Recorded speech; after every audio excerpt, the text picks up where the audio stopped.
stand over there. Right. Now, Upton, this young lady has a little lump in the left breast. It's nothing serious, but she was quite right to see her doctor about it. And I want you to tell me what it is. I don't know, sir. Well, of course you don't. Of course you don't know. Find out. Yes, sir. Stop. Upton, am I right in thinking this is the first time you've met this young lady? Yes, sir. So you do not march up to her and make a grab at her bosom? No, sir. Remember your manners, boy. Now shake her by the hand and introduce yourself.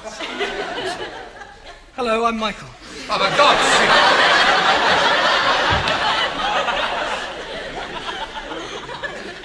sake. Miss Walker,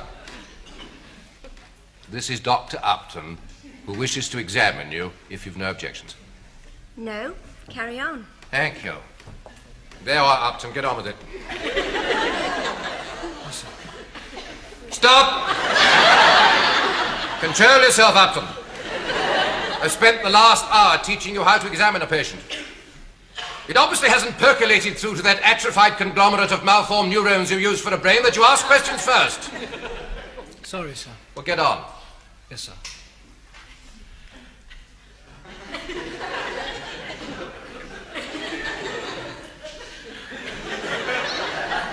Oh, come on, Upton. You should have learned all the proper questions to ask from your blue book, which you obviously haven't bothered to read. Which is why I have taken the trouble to write them all down on the board. Now, see if you can at least manage to find out the patient's name. Yes, sir. What is your name? Marlene Walker. She's Marlene Walker, sir.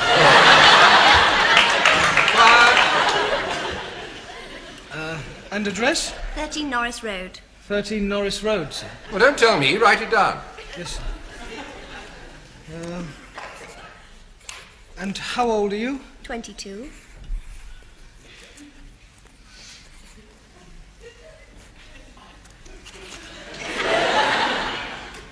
And what's wrong with you?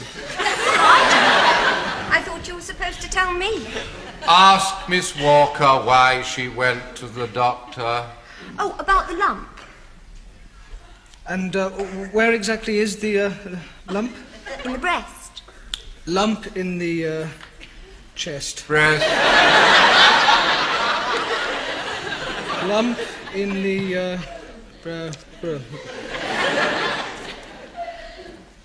Shall I examine her now, sir? My God, Upton, you're a fast worker. Aren't you going to ask her anything else? Anything else? Any questions you might have forgotten? No, sir. Oh, yes. What is your religion? Look! You want me to ask all those questions, sir? No, Upton, no. Don't bother. A brilliant diagnostician like yourself obviously doesn't need to. But we can discuss that later. You better just examine the patient. Yes, sir.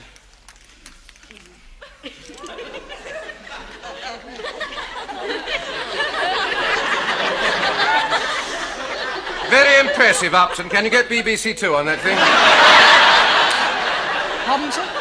One of these days, Upton, you'll find that expensive instrument very useful. In about 20 years' time, when you've learned how to use it properly. In the meantime, remember, the most important part of the stethoscope is the part between the ears. Yes, sir. Now put it away and begin your examination properly. Yes, sir.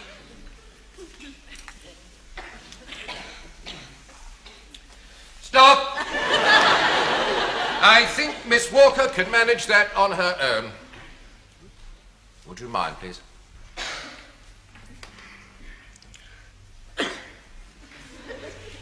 Now, Doctor, examine the breast.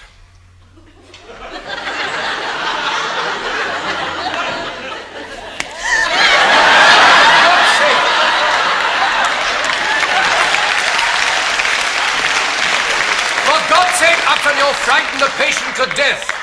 You look like Sweeney Todd. What do you think you're doing? I'm warming my hands, sir. I've read about it. Get on with it. Yes, sir. Stop! Keep your grubby little paws to yourself, man. Look first, look.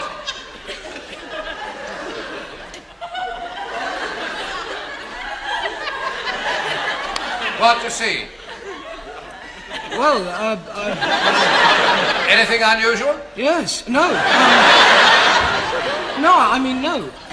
Neither do I. Now palpate. What's it? Feel, Upton. Feel.